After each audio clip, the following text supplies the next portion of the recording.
What's up, guys? It's Chris here. First off, thank you so much for the almost 800 subscribers and the comments and the likes. It really means a lot to me. This channel is just growing so quickly, so every time something happens, I want to get something out to you guys because I know you guys are watching the videos and it really means a lot. So I don't normally post videos this late in the day, but there's just so much craziness going on right now and I haven't been able to post for the past few days. I kind of wanted to give you my take on some of the things that's going on. This video is going to be particularly about how to respond to the things going on, not necessarily exactly what's going on. Alex Becker and a lot of other YouTubers do a pretty good job on speculating what could be going on due to the Chinese FUD, due to the whales having like an organized dip, maybe even some really well-known names are involved, but I'm not going to get into any of that specifically. I'm sure by now you already kind of have an idea what could potentially be going on. What this video is going to be about is what to do about it, how to respond to it. It's really going to be catered to those who are newer into crypto. Not that I'm an expert, not that any of this is crypto advice. I want you to know, watching this video, I'm not telling you to do anything in this video particularly. This video is purely for entertainment purposes. It's purely for my documentation and just how I respond to things. But I hope this video maybe helps you kind of gather some tools to get a peace of mind next time there's a major dip like this in the future. And yeah, well, let's get right into it. You think they bought it? Oh, man.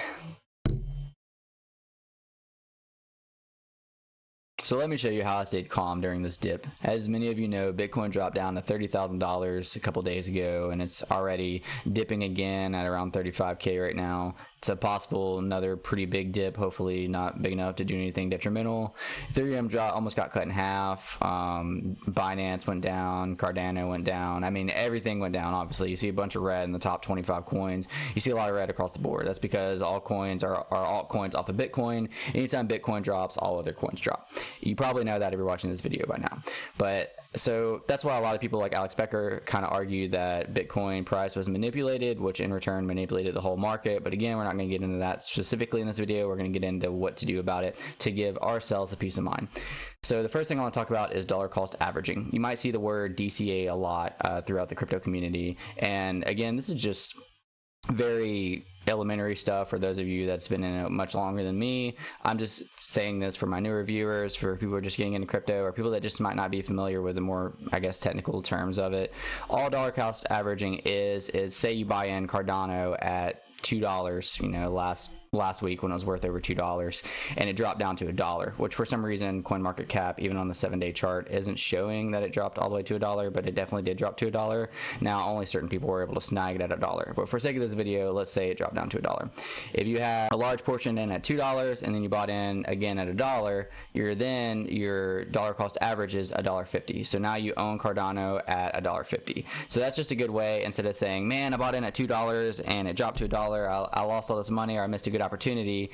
If you have the funds, if you have extra funds, you still have an opportunity to buy in and to lower your dollar cost average, which in return, you know, if you believe in the future of the coin, you're really getting a good deal on it. I just want to reiterate, I'm not telling you what to do with your money. You do whatever you want with your money. Even if it dropped down to 50 cents, I'm not saying buy Cardano so you can get your dollar cost average down.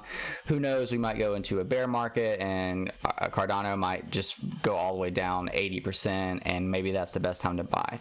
But just depending on your strategies, your exit plan, and the skills that you have set for yourself, it might be a good idea if you have some extra funds to dollar cost average. Next, I want to talk about how, in order to keep my sanity, a large portion of my portfolio is made up of long-term holds that I believe I'll be holding for a year, 2 years, or even further, no matter what happens in the market.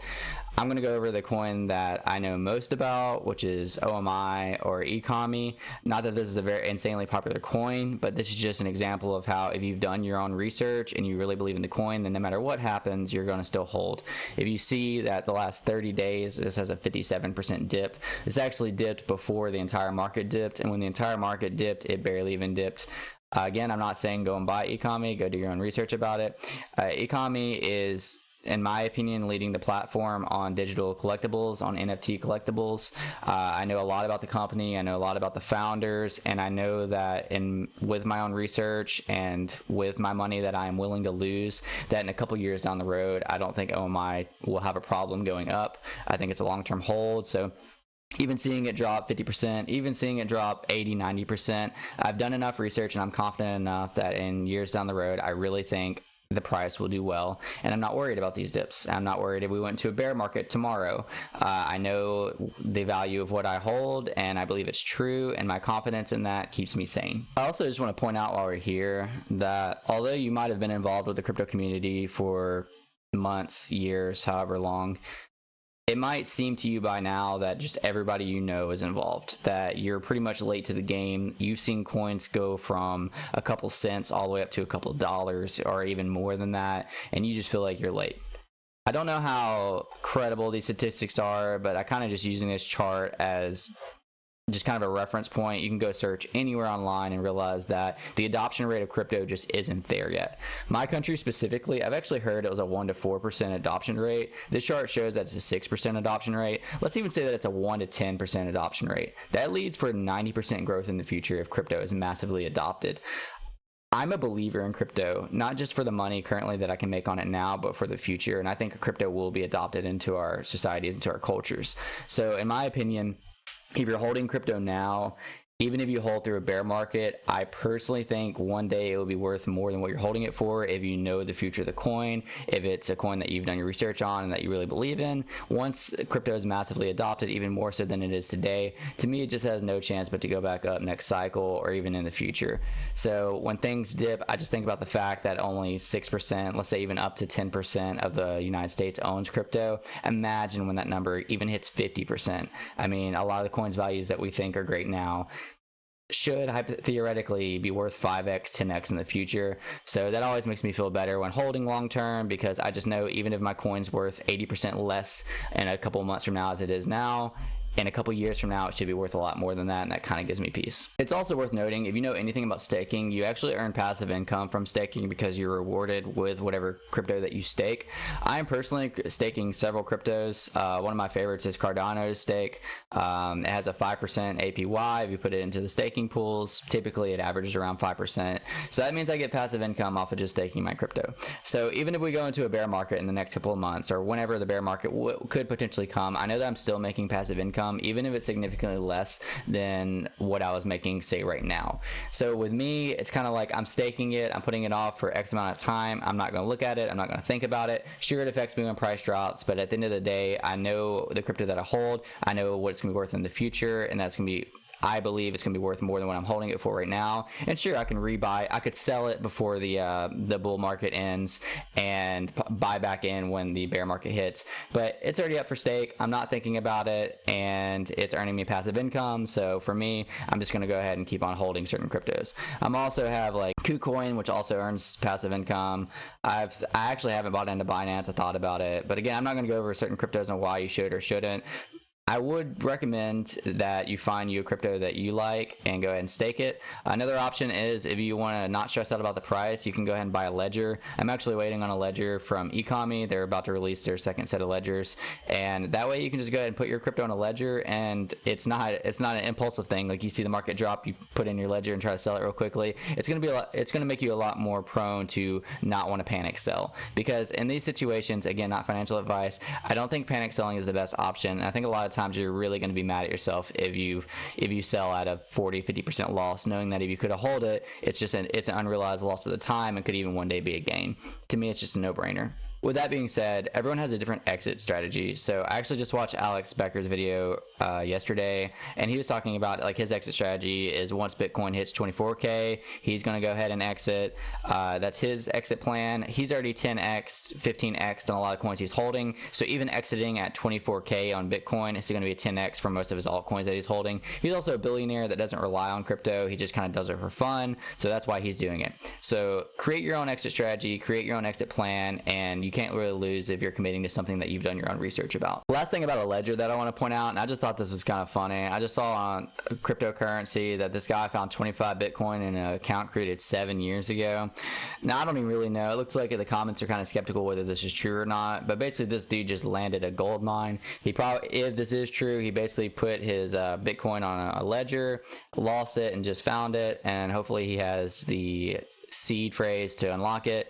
But just imagine, you know, and that's kind of what I think about with all the crypto that I hold. Like, I just think to myself, if I were to put this on a ledger, and I might put this on a ledger and not touch it for years, And I realized that 5 years down the road, that ledger is worth 6 figures, 7 figures, 8 figures, all because I just wasn't thinking about it and didn't panic sell it. Is it worth it? And to me, it's worth the risk. But again, everyone has different exit strategies when approaching things like this.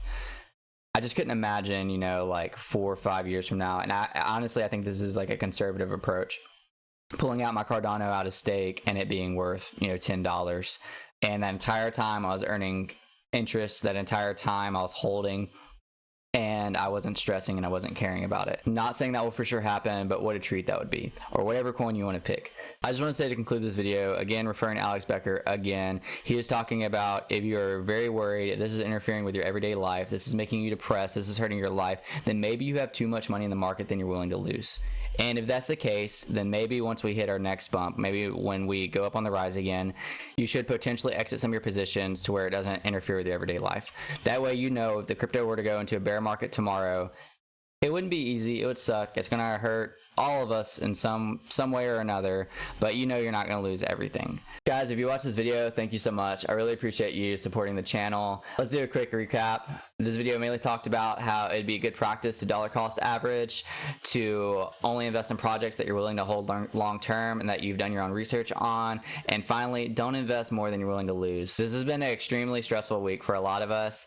Guys, just hang in there. Remember that nothing in this video is investment advice. This is all just for your entertainment purposes. This is all just things that I want to document as I go on and I become less and less of a noob over the years. And there are some vets out there that have been investing for 10 plus years. I really respect those people, but this is such a volatile market. A lot of times nobody really knows what's going on. A lot of times we're all just kind of in this together, and I do think there are some other external factors that make crypto even scarier, like what just happened with Bitcoin this week and the possible manipulation by the elite.